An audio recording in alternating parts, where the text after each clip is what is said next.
lazımdı yansın bülbül gülüsne, tasaya sansın bülbül büsne.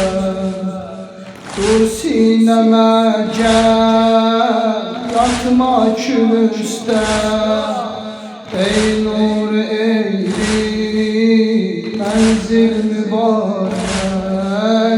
Bir kez Hüseyin'i menzil mübarek, bir kez Hüseyin'i menzil mübarek. Sen de de bir kez Hüseyin'i Hanım Zeynep'in diliyle mübarek, bir kez Hüseyin'i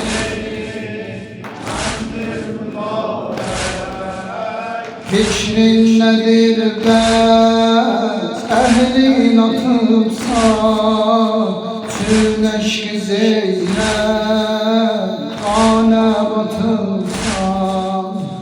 Ekber yokum deyip yalnız yatıpsan, ey nur eyli menzil mübarek. Bir kez Hüseyin'i menzil mübarek, elesme. Bir kez Hüseyin'i menzil mübarek. Sen de de ezalı ses var buna. Bir kez Hüseyin'i. Bir de başladı hanım. Hanım Zeynep'in diline gitsin. Menzil mübarek,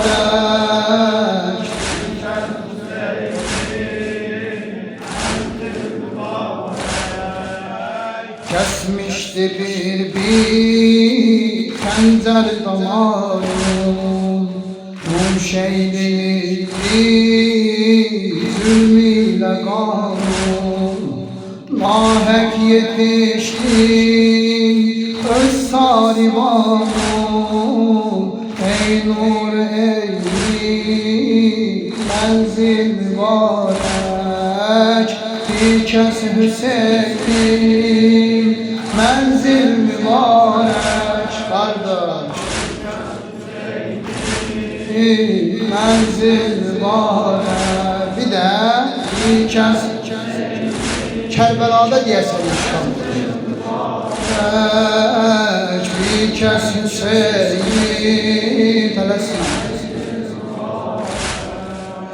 Allah alıptı öz zehre gemi, of değil neyze öz henzeriyle. Ağlayır gözler serverdiyle, ey nur eyli menzil mübarek. Bir kez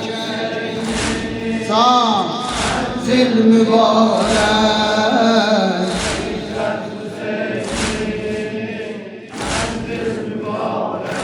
bir de bir kez Hüseyin'im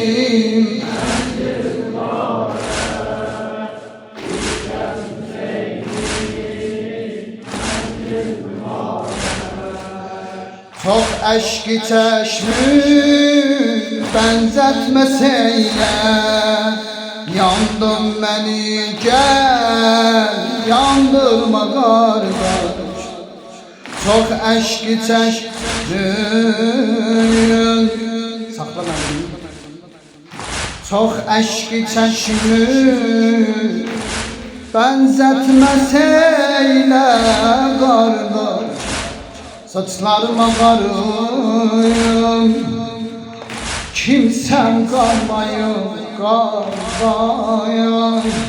Ses ver sesime,